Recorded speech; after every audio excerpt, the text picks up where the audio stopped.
sa kabila po ng lahat ng aming mga kahinaan. But still, O Lord God, your love and your grace is sufficient for us. Dalangin po namin naman na sa gabing ito ay patubayan kami sa pamamagitan po ng iyong mga salita na siyang aming dirigin at tatanggapin. Kaya po, Ama, na sa pamamagitan nito ay lalo kaming tumatang, mas lalo namin maunawaan ang lahat ng layunin at kalooban mo para sa amin. Lead us by the Holy Spirit, lead us by the truth, O God. Lead us mo rin ang lahat ng mga kamay na nagbigay ng kanyang kaloob para sa iyong gawain. Kaya mo, Diyos, na suklian mo ito, patuloy na palitan na nagumapa ang siksik na pagpapala para sa kanila. At inaangkin namin, O Diyos, na naging kaluluran ito sa iyong harapan. Salamat po, Ama. Ibinabalik namin sa iyong kapuring pagsamba sa pangalan po ng aming Panginoon Jesus. Amen. First Peter chapter 1, Unang Pedro, kabanatang 1, 9 to 11. First Peter chapter 1, hanggang 11. 9 to 11. Unang Pedro, kabanatang 1, talatang 9 hanggang 11. Sabay-sabay po tayo. Na inyong tinatanggap ang layunin ng inyong pananampalataya, ang pagkaligtas ng inyong mga kaluluwa. Tungkol sa pagkaligtas na ito ay nagsikap at nagsiyasat ng maigi ang mga propeta na nagsigula tungkol sa biyayang dadating sa inyo, na sinisiyasat ang kahulugan kung ano at kailang panahon itunuro ng Espiritu ni Kristo na sumasa kanila. Nagpatotohanan ng una ang mga pagbabata ni Kristo at ang mga kalwalatiang haliling sa mga ito. Peter said about our salvation. Binabanggit po ni Apostol Pedro ang tungkol sa ating kaligtasan. So verse 9, this is the end of your faith, the salvation of your souls. Kaya yan naman po ang sinabi niya doon sa 9 na inyong tinatanggap ang layunin ng inyong pananampalataya, ang pagkaligtas ng inyong mga And then kaluluwa. verse 10 means, if you want to be really joined to God's salvation, search carefully the life of all the prophet. At sinabi naman ng Jesus, kung talagang nais natin makisama doon sa kaligtasan iyon na nais pagkaloob ng ating Panginoon, ay tularan natin maigi ang ginawa ng mga propeta. Through John chapter 5, you understand all the Bible says about Jesus Christ. At mula doon sa 1 kabanatang 5 ay binabanggit ng lahat na nakasulat sa Biblia ay tungkol kay Jesus Kristo. Even though Jesus said, the Moses 5 books testified about Jesus Christ. At naging sa sinabi nga po na yung 5 aklat ni Moises ay patungkol kay Jesus Kristo. Not only Moses books, all the Bible, especially the book of the prophet, testified the life of Jesus At Christ. hindi lamang po ang mga aklat ni Moises, kundi lahat ng mga patotoo na isinulat ng mga propeta ay tungkol kay Jesus Kristo. That's why Peter said, now you believe in Jesus for your salvation. Kaya mas sinabi na po sa Pedro, ang inyong pananampalataya ay para sa inyong kaligtasan. But if you want to save from your sin, carefully search all the prophet life. Pero kung gusto niyo talagang maligtas mula sa inyong makasalanan, ay kailangan niyo siyasatin ang lahat ng mga sinabi sa buhay ng mga propeta. That's why verse 11 is about such what man of time, the Spirit of Christ who was in them, in the prophet, or the prophet. Yun ang dahilan kung bakit sinabi sa 11 na ito'y nangangahulugan na kung ano at kailang panahon ay tinuro ng Espiritu ni Kristo na sumasa kanila. The Spirit of Christ who was in the prophet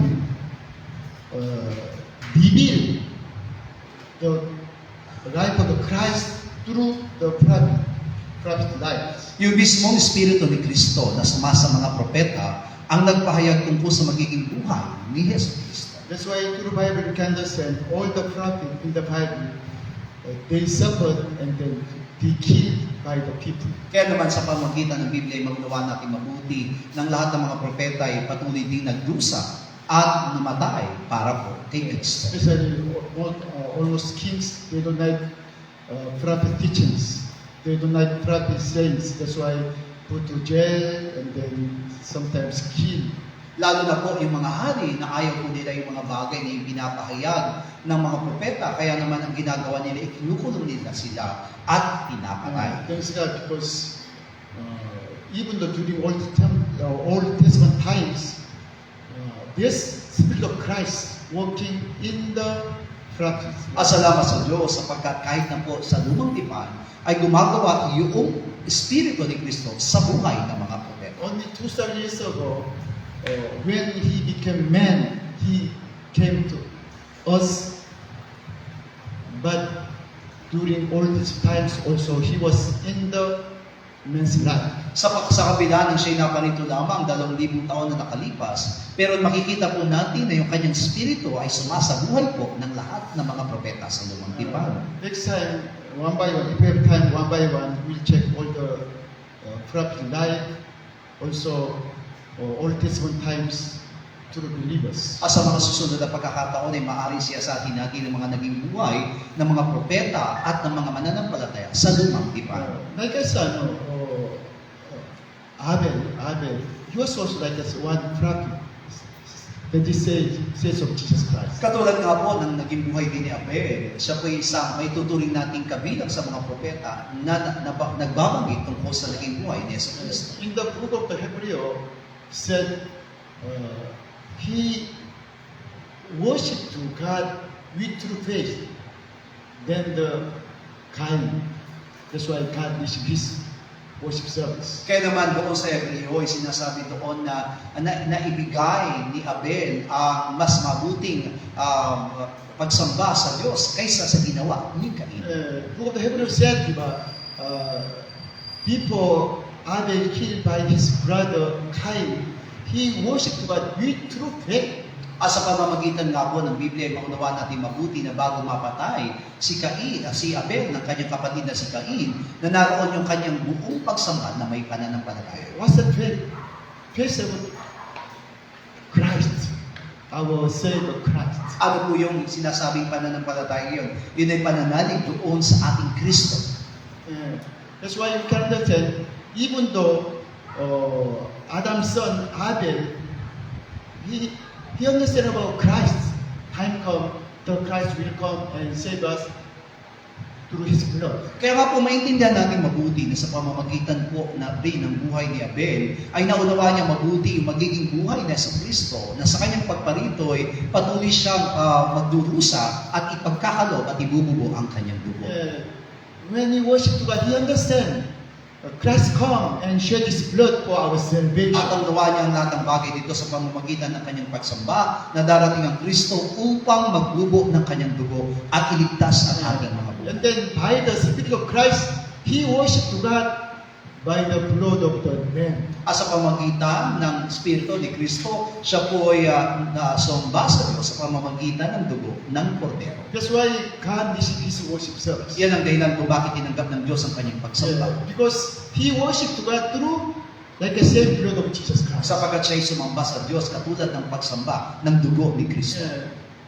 Really, we can understand, even though Abel, he received the Spirit of Christ. He really understand about the Christ. At dahil doon, maunawa natin mabuti na sa pamamagitan ng Espiritu ni Kristo, naunawa niyang tungkol kay Kristo. That's why finally he was killed by his brother. Yan ang dahilan kung bakit dumating sa pagkakataon na pinatay siya ng kanyang kapatid na si Because Cain. the devil working in his brother Cain's mind. Sapagat gumagawa mismo ang diablo sa kaisipan ng kanyang kapatid.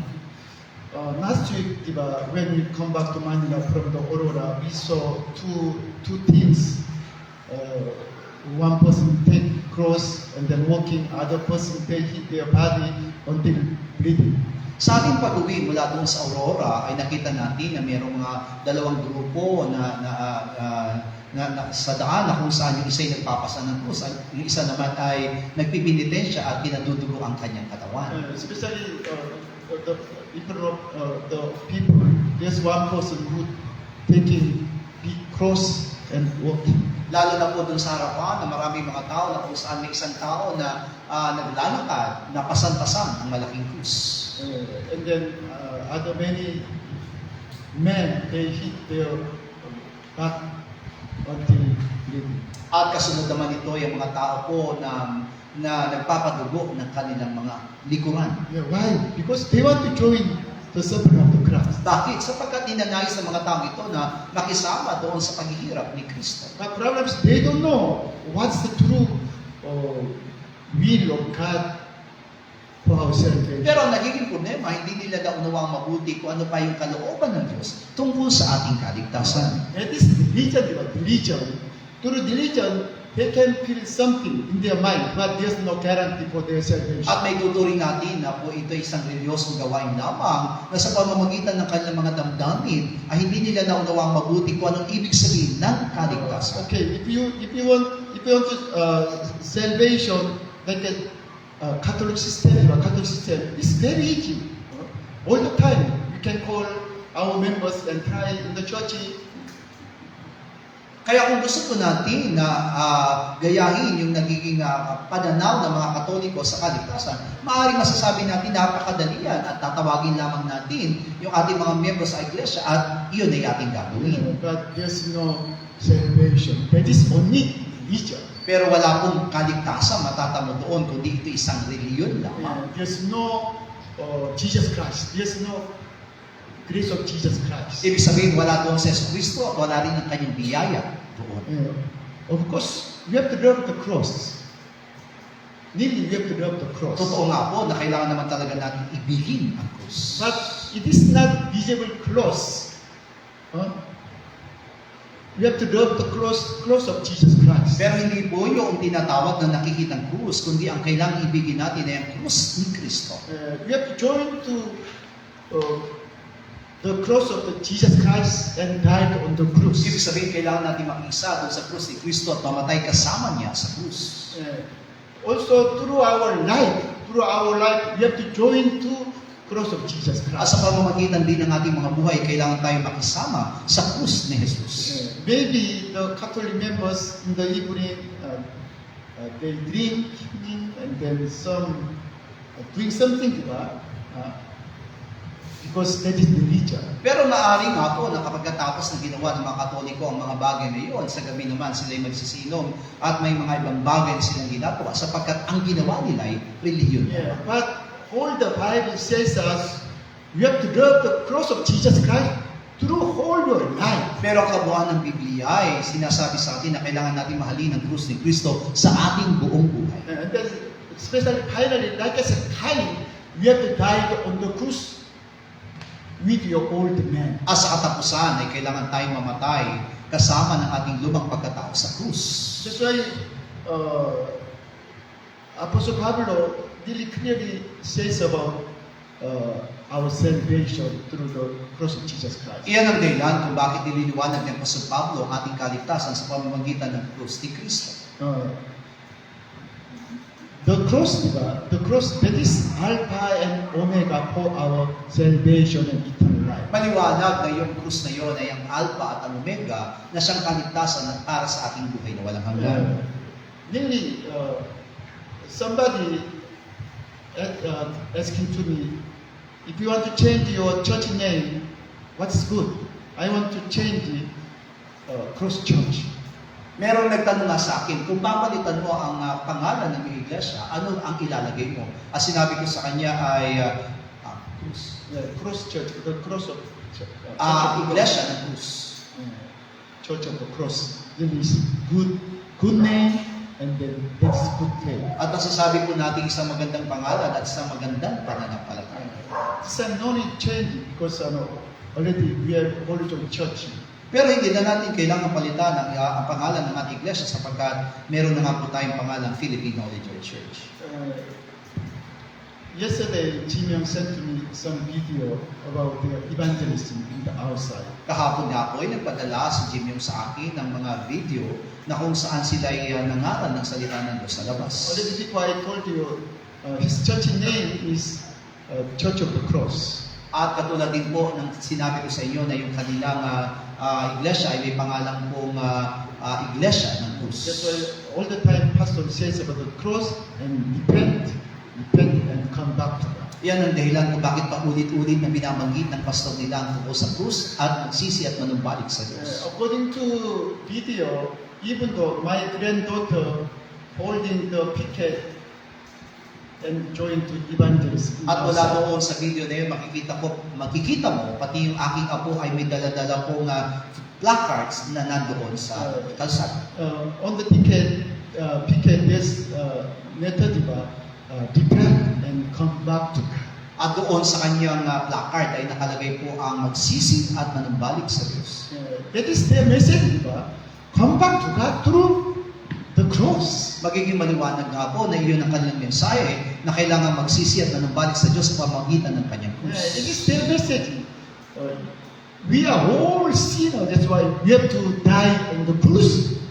And through the cross, come back to God. Ibig sabihin yun yung nagiging mensahe na tayong lahat ay makasalanan, kaya naman tayo po ay magsisit na numbalik sa Diyos. There's no other way. Only the one way to come back to God through the cross. Ibig sabihin walang ibang pamamaraan, kundi ang tanging pamamaraan ay ang krus ng Kristo. Really thanks God because before I didn't know really the cross of Jesus Christ. At ako'y But this nagpapasalamat. time really understand. At ako'y nagpapasalamat sa Diyos kung dati hindi ko naunawaan ang tungkol sa krus ni Kristo, ngayon ay naunawaan ko na. Yeah, that's why there's no cross of Jesus Christ in my life, even though when I missed it. Kaya naman, nasumpungan ko na walang krus sa aking buhay si Kristo, maging sa aking mga darating. Yeah, but this time really I thanks God because I really understand already I died on the cross because I know really I am sin. Pero sa ngayon, naunawa ko mabuti na ako'y kailangang mamatay kasama ni Kristo sa krus sapagkat ako'y makasalanan. Really thanks God because I know I am really sinner from the head to feet. At ako'y nagpapasalamat all the place. sa Diyos sapagkat naunawa ko mabuti ng bawat bahagi ng aking katawan mula ulo hanggang talampakan ay makasalanan. Every day I can come to the cross because I can see myself or still there's old man. At araw-araw, ako po ay may pagkakataon na makalapit dun sa krus sapagkat nakikita ko pa rin yung anino ng aking lumang pagkatao. Yeah, but thanks God because time to time I can really thanks God because through the cross I can deny my old man, myself. At pinapasalamatan ko ang Diyos sapagkat lagi akong makakapagpasalamat sa Kanya na sa pamamagitan ng Kanyang krus ay may tatanggi ko ang aking lumang pagkatao. You know, sometimes also I'm worried about something, diba? Because some problems in our branch churches, also something relatives, family problems. Minsan naman talaga ako'y nakakaranas din ng kabalisahan katulad ng mga problema na nararanasan ng ating mga sangay ng iglesia, ng lahat ng aming minsan ay mga kamag-anak. Yeah, you know, people, I don't like holding the phone because sometimes there's somebody call me, already there's worry about in my mind. Alam niyo po ba na dati ayaw kong hinahawakan ng aking cellphone sapagkat kapag may tumawag, kinakabahan kaagad ako. Yeah, because usually there's no happy news. Most of the calling, there is problems in the branch churches, something other places. Sapagkat karaniwan nga po ng mga tawag na natatanggap natin na hindi po mabuting balita, kundi mga problema katulad sa akin, mga problema sa mga sangay ng ating That's iglesia. why there's something somebody call me or somebody wants to talk to me, already there's no happy in my mind. Kaya kapag mayroong gusto makipag-usap sa aking telepono, nagkakaroon agad ako ng kabalisahan sapagkat yung aking isipan ay nag-iisip ng ibang bagay. But this time, never mind, because I know already I died on the cross. Pero sa ngayon, hindi ko na po ito masyadong iniisip sapagkat alam kong namatay na ako doon sa krus. Especially when I stay when I stay in Aurora, God give to me word of God. Give thanks in any place, anytime, all the time. Lalo na sa aking pananatili, 2 linggo nakalipas doon sa Aurora, na itinuro sa akin ng Panginoon na sa lahat ng pagkakataon, sa lahat ng oras, ikay magpasalamat. Because already I died on the cross. That's why even though there's problems, never mind. Already God knows everything. Sapagkat ako'y namatay na sa krus, kaya naman hindi ko na isipin pang mabuti ang mga bagay na yun, ang mga problemang dumarating. Even though there's problem, but time come, it will be settled by God. I know. I believe. Sapagkat naniniwala ko kahit na may mga problemang iyon, darating ang araw na ang Diyos mismo ang gagawa ng daan upang ito'y ma-resolve. This morning, I asked Jim, maybe next week we'll go to study in the Theological Seminary. Ngayong umaga ay nakausap ko si Jim Yong sapagkat alam ko po na next month. next year.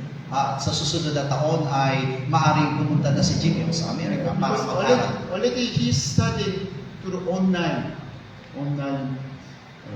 teaching. Sapagkat sa kasalukuyan, nag-aaral na si Jim Yong sa pamamagitan lamang ng mga online studies. He said 1 year tuition fee 4 million pesos, very expensive. Sa loob ng isang taon, ang kanyang pong bayad sa kanyang pag-aaral ay 4 million, 4 million. 4 na milyong piso.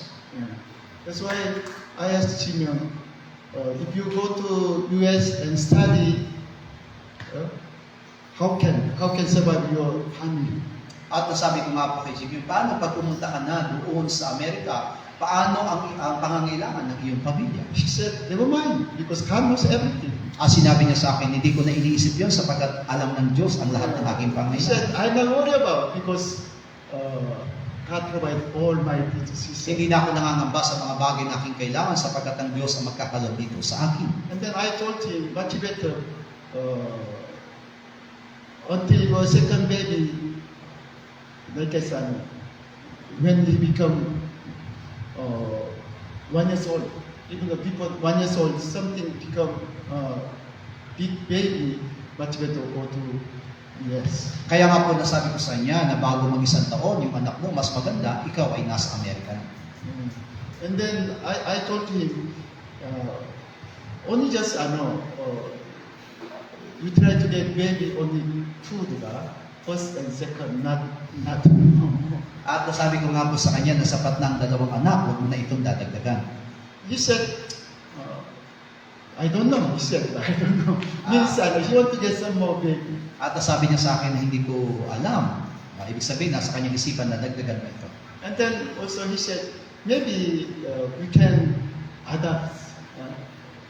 We can adapt some more baby from others. He said. Sinabi niya, baka ako po'y mag-ampon na galing sa iba.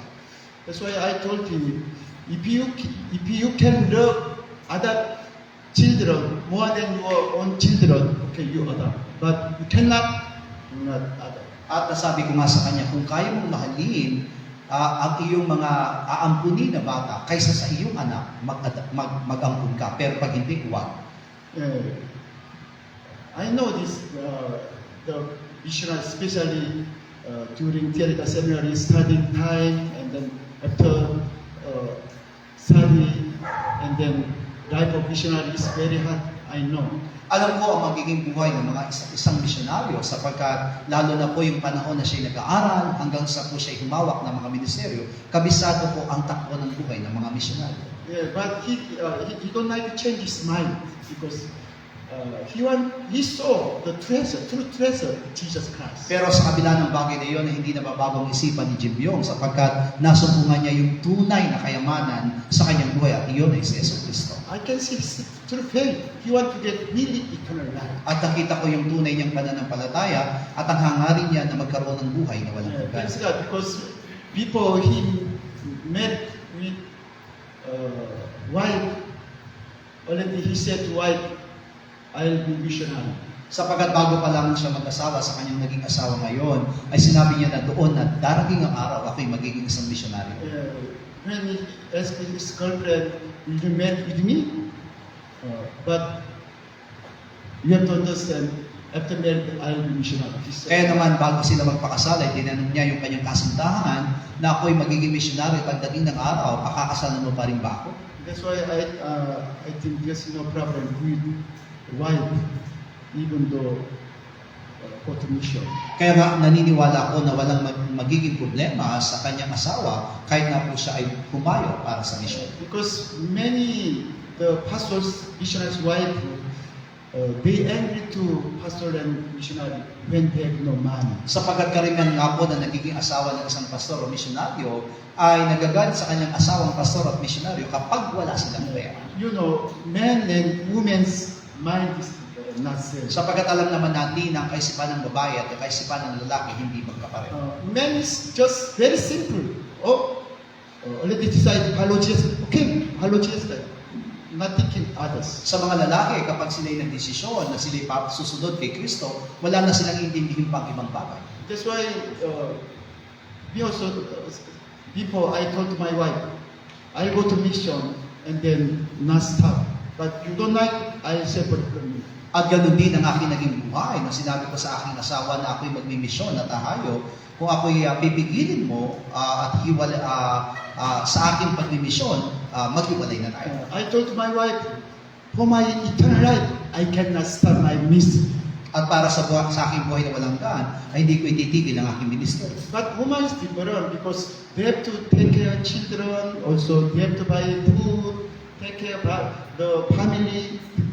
Really, this problem in their mind. Pero alam naman natin sa buhay po ng mga kababaihan na kailangan nilang intindihin ang pag-aalaga ng kanilang mga anak at mga bagay na gastusin at mga bagay na ginagawa ng mga nanay. That's why some pastors start ministry, diba? Because of the wife. Iyan ang dahilan kung bakit may mga ilang mga pastor na tumigil na sa pagmimiseryo. Ang dahilan, ang asawa. That's why people, I told to Pastor Oliver, maybe sister.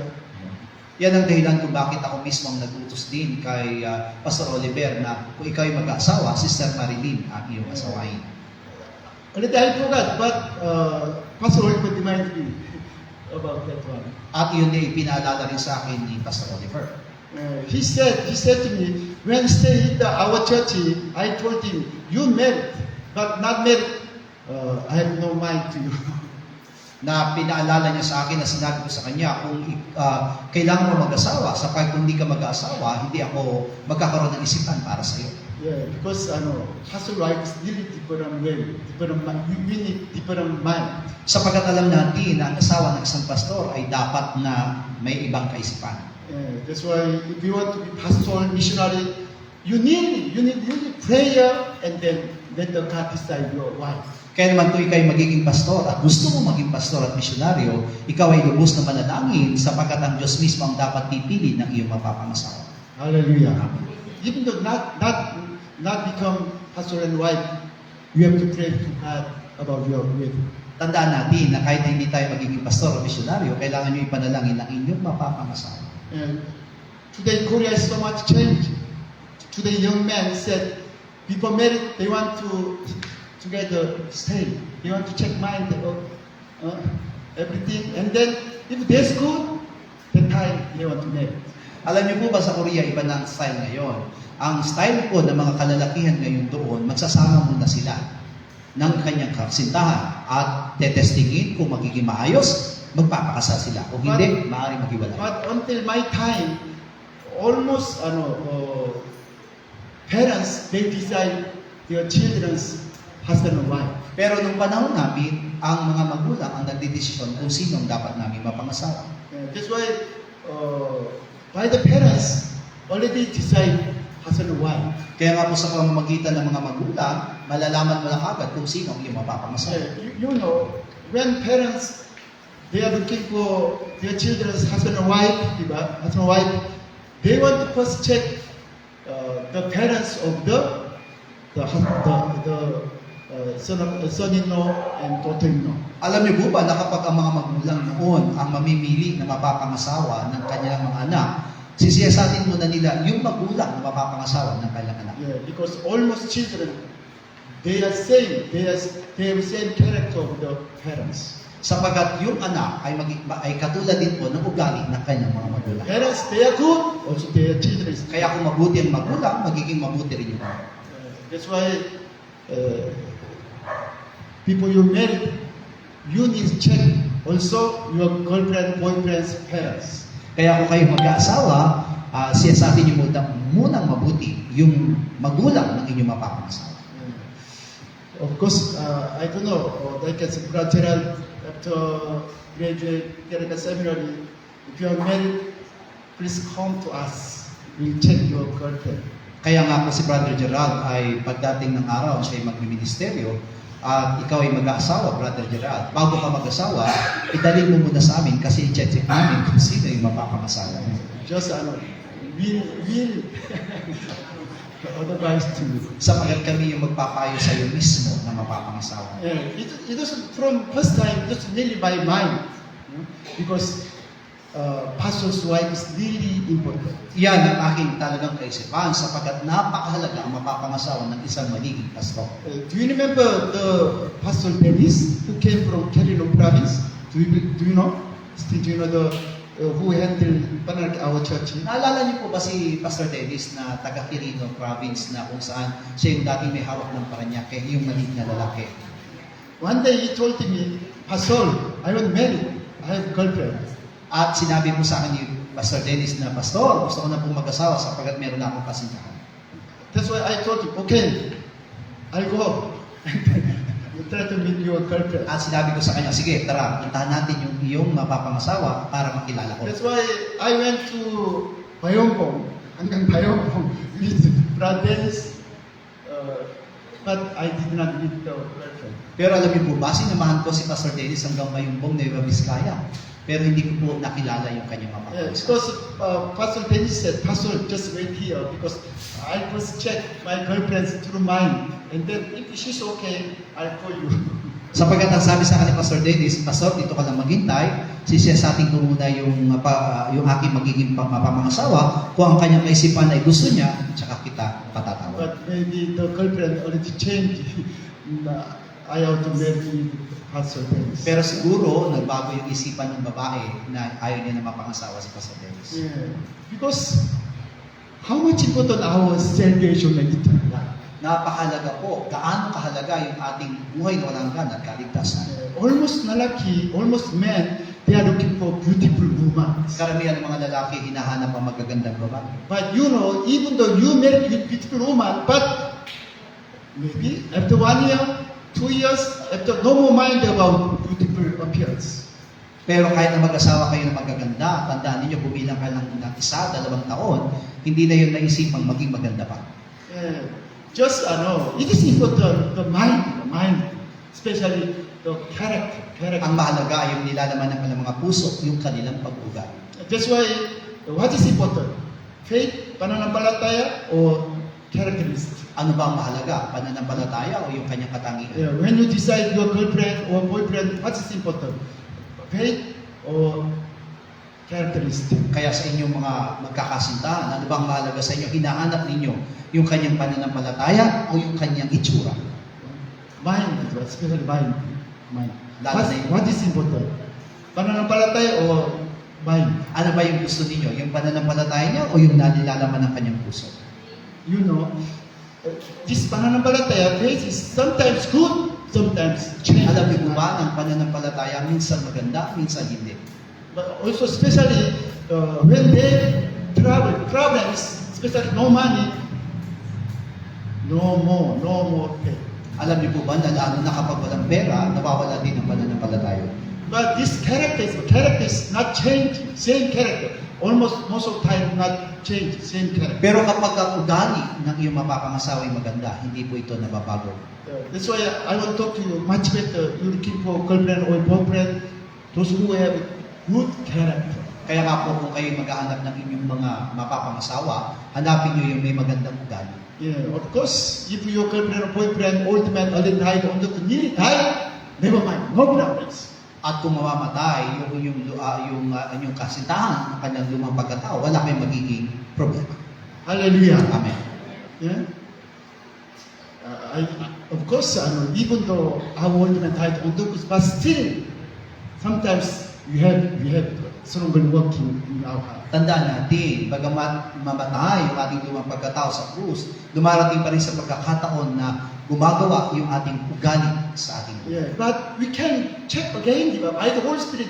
We can check our old man and again died on the cross. Pero sa pamamagitan ng banal na Espiritu Santo ay masisiyasat natin ating mga sarili at kapag nakita natin meron tayong problema, tayo po'y manunumbalik sa Diyos sa pamamagitan po ng pagpatay ulit ng ating lumang pagkatao. All the Bible testifies about the Christ, suffering of the Christ. Ibig sabihin, ang kabuuan ng Biblia ay tumutukoy sa kahirapang dinanas ng ating Kristo. All the Bible says about the cross of the Jesus Ang Christ. kabuuan ng Biblia ay tumutukoy doon sa krus ni Kristo. Especially when God called the prophet, let them be by their through own life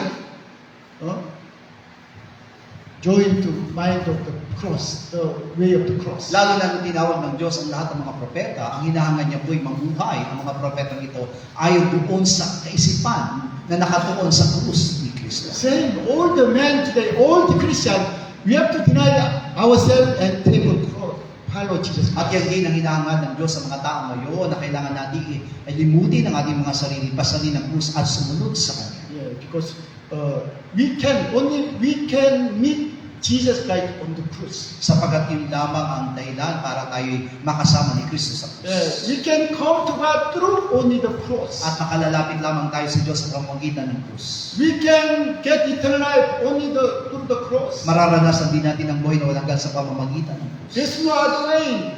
Only the way for our eternal life. Only the one way, the cross, way of the cross. Walang ibang pamamaraan para tayo may maligtas, kundi ang daan patungo sa krus. Yeah.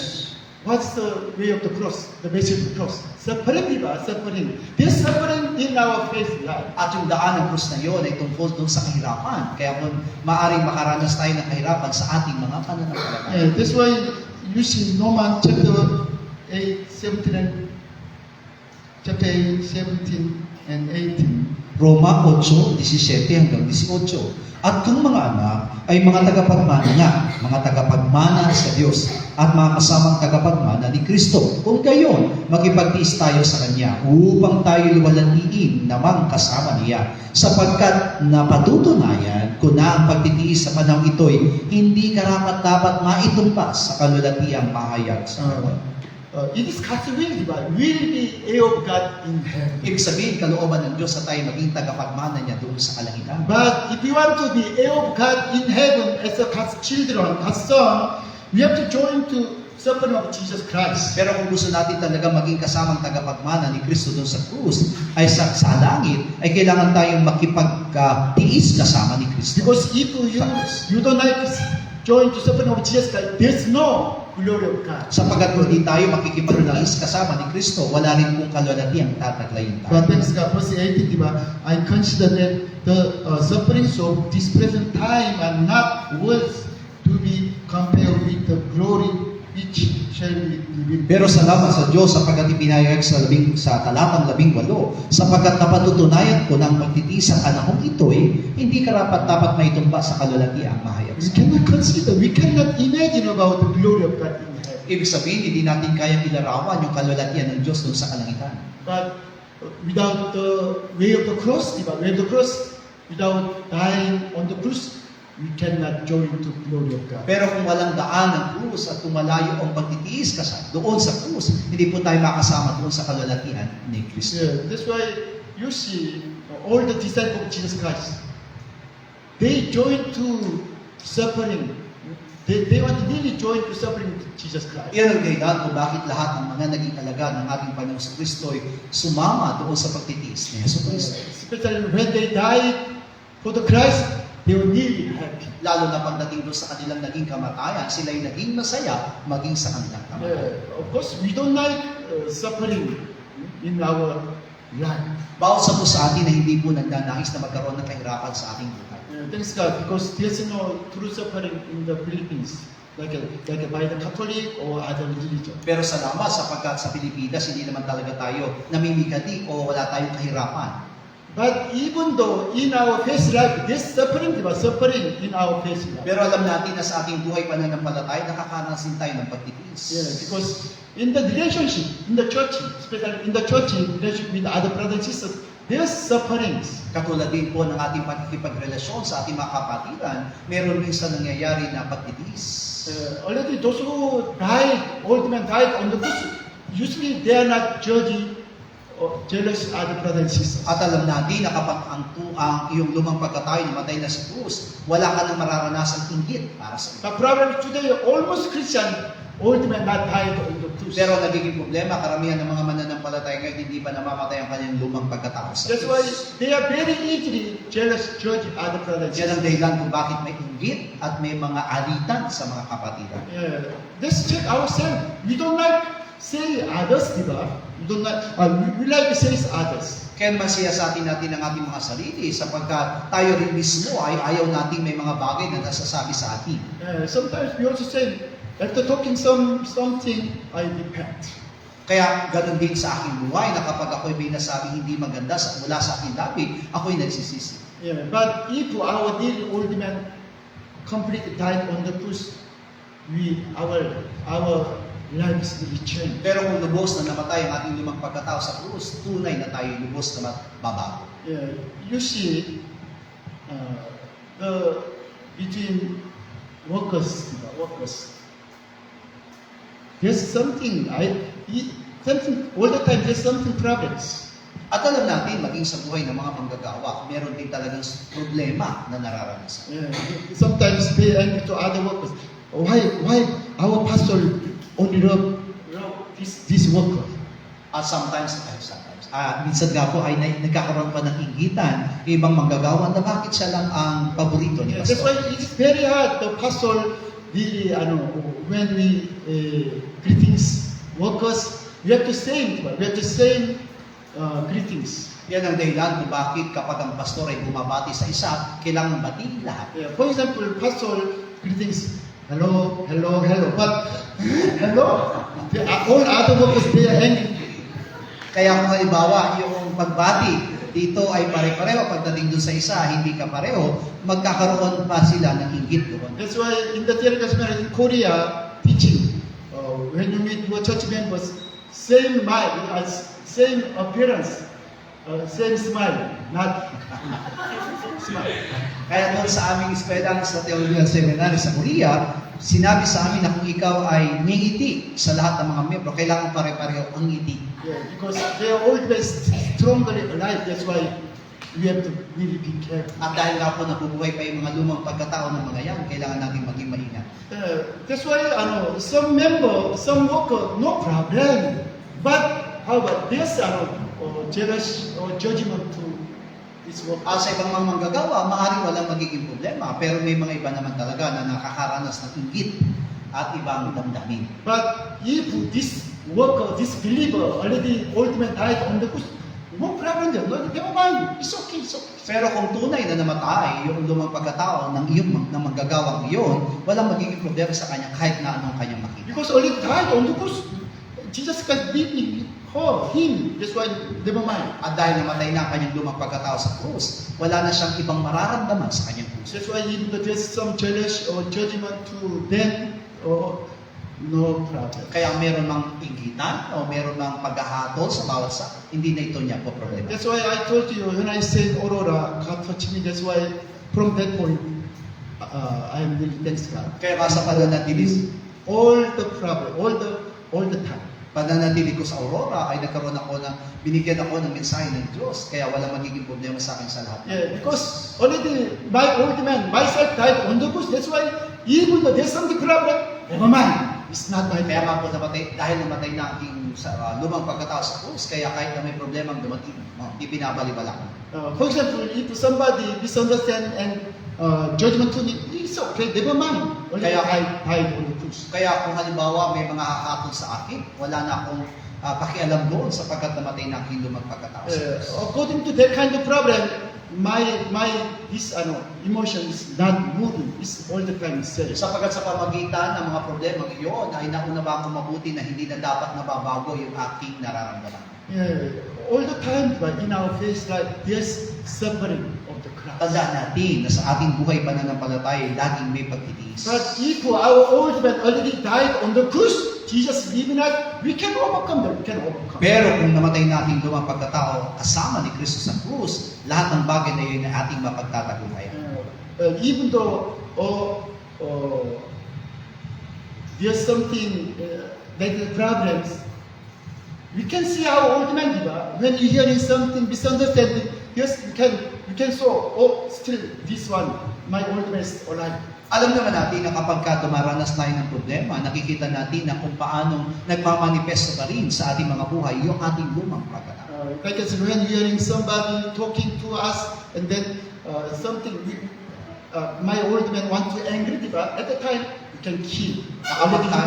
Kapag tayo nakakarinig ng mga bagay na laban sa ating mga kaisipan, ay doon natin nakikita na nagmamanifesto yung ating lumang pagkatao at pwede natin itong muling patayin. That's why that is John chapter 30, 31.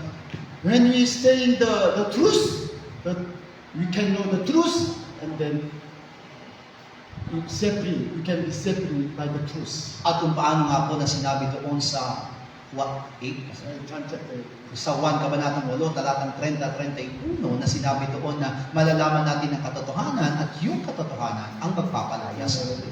One day also you can stay in the peace. At mananatili tayo dun sa kapayapaan. That's why we thanks God because Romans chapter 6:6. Romans chapter 6:6. Apostle Paul said, knowing this, our old man was crucified with him, with Christ Jesus.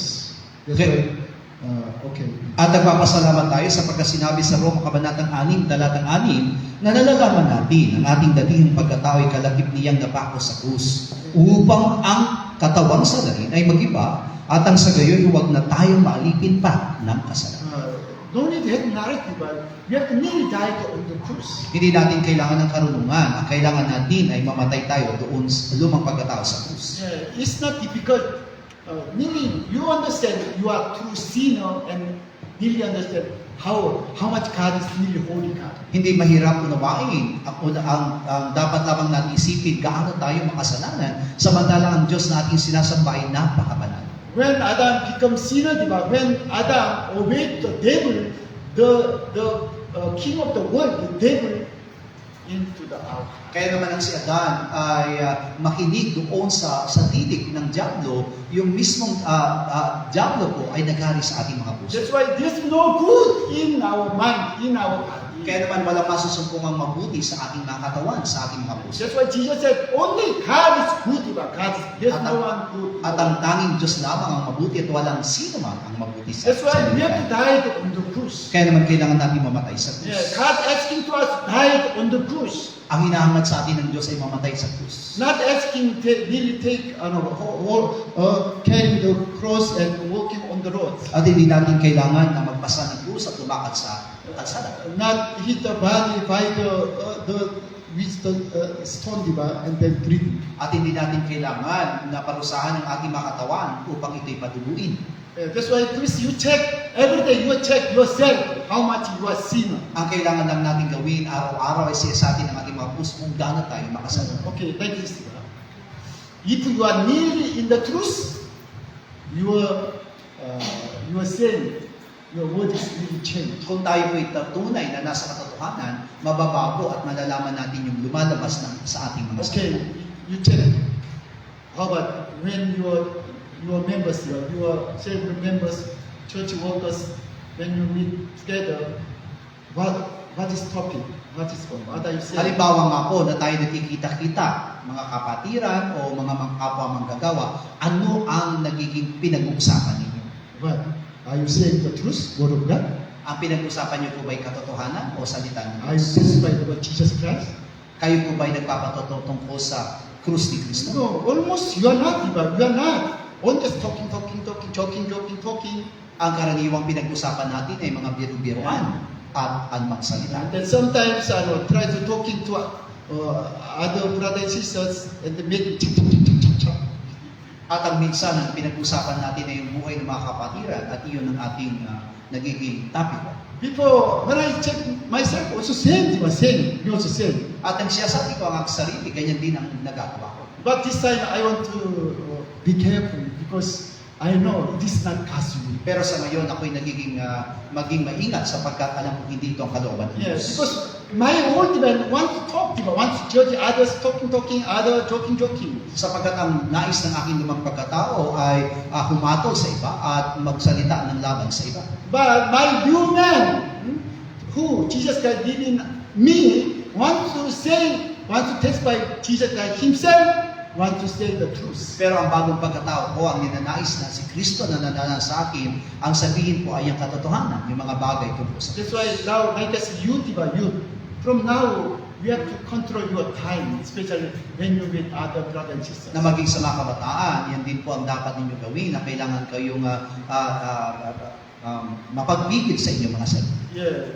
Don't try joking or talking others like about TV, actors, like something. Wag natin hayaan na ang pinag-uusapan po natin ay mga biroang walang halaga o tungkol sa mga buhay ng mga artista. Yeah, because there's no life, there's no eternal life. Sapagkat wala doon buhay at wala doon ang buhay na wala. That's why when you meet each other, testify about Jesus Christ, say about the Word of God. At kung tayo po'y magtitipon-tipon, ang pag-usapan natin na ito po kay Kristo at ang salita ng Diyos. 1 Corinthians chapter 1, Unang 17 and Korinto. 18. 1:17 hanggang 18. Sapagkat hindi ako sinugo ni Kristo upang bumautismo, kundi upang mangaral ng Ebanghelyo. Hindi ako sa karunungan ng mga salita, baka mawalan ng kabuluhan ng krus ni Kristo. Sapagkat ang salita ng krus ay kamangmangan sa kanila na nangapapahaba. Ngunit ito'y kapangyarihan ng Diyos sa atin na nangaliligtas. Apostle Paul said, Christ did not send me to baptize, but to preach the gospel of the cross. Sinabi dito na hindi ako sinugo ni Kristo upang bumautismo, kundi upang mangaral ng Ebanghelyo ng That's why krus ni verse Kristo. 18 said, but the message of the cross is foolishness. Those who are perishing, but to us who are being saved, it is the power of God. Asa 18, ang salita ng krus ay kamangmangan sa kanila sa nangapapahamak, ngunit ito'y kapangyarihan ng Diyos sa atin na nangaliligtas. Today, there's no message of the cross in the world, in the church. Asa kasalukuyan, wala pong nagiging mensahe ng krus sa iglesia. They don't like talking about the message of the cross. Ayaw po nilang pag-usapan ng tungkol sa mensahe ng krus. Apostle Pablo said, because they are foolish, and then they perish. Ang sabi daw sila po ay mga hangal at napapahamak. Yet we didn't understand all the Bible. It's God's will. God wants to testify about suffering of Jesus Christ, about the message of the cross. At ang nais ng Diyos ay kailangan natin maunawaan ang nilalamang mensahe ng kabuuan ng Biblia at ang mensahe tungkol sa kanyang krus. Yeah. 1 Corinthians chapter 2, verse 2, sabi-sabi. 2:2 ng unang Korinto, sapagkat aking pinasyahan walang maalaman anuman sa gitna ninyo, maliban na si Jesucristo at siya na napako sa krus. So that's why Apostle Pablo said, I decide not to know anything among you except Jesus Christ and also the message of the cross. At sinabi mismo niya po, Apostol Pablo, na aking pinasyahan walang maalamang anuman sa gitna ninyo, maliban na si Jesucristo at siya na napako sa krus. Yeah. Galatians chapter 6, verse 14. Galacia 6:14.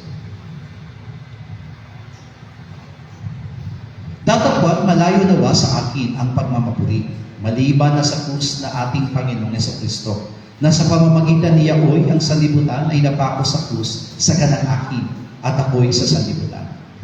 Thanks God, because we have to also follow this way. At salamat sa Diyos sapagkat ito rin ang dapat nating magindaan. We have to really boast. We have to try to boast only the cross of our Lord Jesus At ang Christ. tanging ipagmamapuri natin ay ang krus ni Kristo. And then also we have to crucify it to the world. At kailangan tayong mapako sa sanlibutan. Do not love the world. Huwag natin mamahalin ang sanlibutan o mga bagay sa sanlibutan. There's no life. Walang buhay. Hallelujah. Amen. There's no other message, other gospel. Only gospel of the cross, the message of the cross. Tandaan natin na walang ibang mensahe, walang ibang ebanghelyo, kundi ang mensahe na galing sa krus ni Kristo. All the Bible, from book of the Genesis until Revelation, testify about suffering of Jesus. Ang kabuuan ng Biblia mula Henesis hanggang Pahayag ay ang tungkol sa kahirapang dinanas ni Kristo sa krus. Especially, Peter said, Old Testament times, all the prophet, by the Spirit of Christ, they testified of the suffering of the Christ. Katulad ng sinabi ni Apostol Pedro na sa pamamagitan ng Espiritu ni Kristo, nagpatotoo ang mga propetang ito tungkol sa paghihirap ni Kristo. Because when they receive the Spirit of Christ, by their life, all the time, they follow, by their life, follow the way of the cross. Sapagkat sa pamamagitan ng Jesus Christ. pagtanggap nila ng Espiritu ni Kristo, sila'y nagsisunod doon sa daan mismo ni Kristo. That's why all the time, there's no happiness, but there's suffering in their life all the time. Finally, they were killed. Yan ang dahilan kung bakit hindi sila nakaranas ng anumang kaginawaan o kasiyahan sa kanyang mga buhay, kaya na sila'y pinatay. Saying, if you want to be pastoral missionary, don't try to boast others.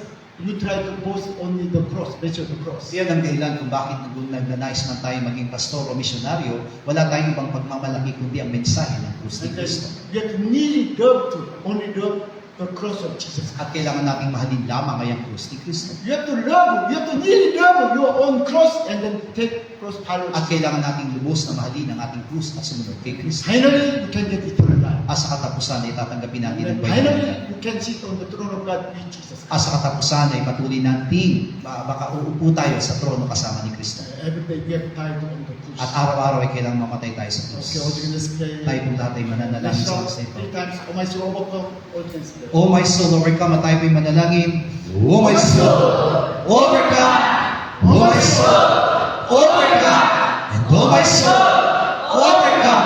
Ama namin Diyos, narito kaming lahat pa yung Diyos. Salamat sa mga pagtutuwid na ginawa mo sa pinagawasas namin. Tulungan mo kami Ama na laging mamutawi sa ating mga lagi pa yung Diyos ang mensahe ng iyong krus, Panginoon. Kaya po Ama na hindi magkaroon ng mga dadalita Panginoon Diyos at mamalabis sa aming mga lagi Panginoon. Kundi ang tulungan mo kami Panginoon Diyos sa mayayag iyong papahayagan sa pamamagitan ng iyong puso sa aming mga buhay. Sana tayo Panginoon, ano man ang aming gagawin, ano man ang mga bagay Panginoon Diyos na pupuntahan namin Panginoon. Hayag namin Panginoon Diyos ang iyong krus, ang iyong mensahe sa buhay ng basa sa amin na walang iyahayag kundi ikaw Panginoon Jesus, walang ibang ipakikilala kundi ikaw aming Panginoon Jesus. Hayaan mo Ama, na patuloy namin sundin o sundan Panginoon God, ang way Panginoon Diyos ng krus mo Panginoon Jesus. At naniniwala kami Panginoon na di mo hayaan Panginoon God, na maniwala kami sa isa dito. Patuloy na nangyari Panginoon Diyos sa kapapita. Hayaan mo Ama,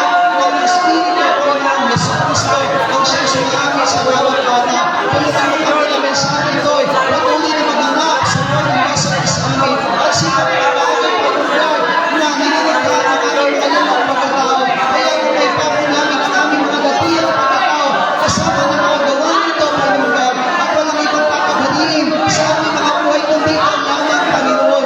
Tulungan mo kami, aming Diyos. Ikaw ang tumatay sa buhay ng basa sa amin. Ikaw ang tumulong sa buhay ng basa sa amin. At kaya nga, ng lahat ng pagkatawi sa aming mga namin, ay kawang mga tagpilang bagay na niloloob at hinahangat mo para sa aming mga buhay. Yan ang aming patuloy na dalangin. Huwag mo nababayaan, Panginoon Diyos, na may talay kami sa iyo. Huwag mo nababayaan, Panginoon Diyos, na patuloy na nalaig ang mga nais at pangarap ng aming mga lumang pagkatao. Huwag gusto natin kami magay at tumulong sa buhay ng basa sa amin. Let the Spirit of Christ reign over our lives. Let the Spirit of Christ have our God. Help us to remain in the message of the cross of God. Yan ang patuloy namin dinadalangin sa iyo at nananangan kami, Panginoon, ng lahat ng mensahe, lahat ng mga bagay, Panginoon Diyos, na loloobin mo sa aming mga buhay. Hayaan mo ka na makapabuhay kami na may pagtitiis, makapabuhay kami, Panginoon God, na sumusunod sa iyong kampiran at sa iyong dakilang kalooban. At huwag mong kababayaan, Panginoon Diyos, na manaig ang aming mga datiyang pagkatao. Pagpus ang iyong Espiritu lamang ang tunay na gumawa sa buhay namin, Panginoon. Nananakan kami sa iyong mga salita at naniniwala kami, Ama, na ito magpapatibay at magpapatatag sa amin hanggang sa matanggap namin ang buhay at buhay na walang hanggan sa pangalan ng aming Panginoon Jesus. Amen. All together, Lord's Prayer. Ama namin nasa langit, sampainawa ang pangalan mo. Ikaw nawa ang maghari sa amin. Sundin nawa ang iyong kalooban dito sa lupa tulad ng sa langit. Bigyan mo po kami ng pagkain kailangan namin sa araw na ito at patawarin mo po kami sa aming mga kasalanan tulad ng aming pagpapatawad sa mga nagkakasala sa amin at huwag mo kami iharap sa mahigpit na pagsubok kundi ilayo mo po kami sa masama sapagkat iyo ang kaharian at ang kapangyarihan at ang kapurihan magpakailanman. Amen. God bless you. God bless you.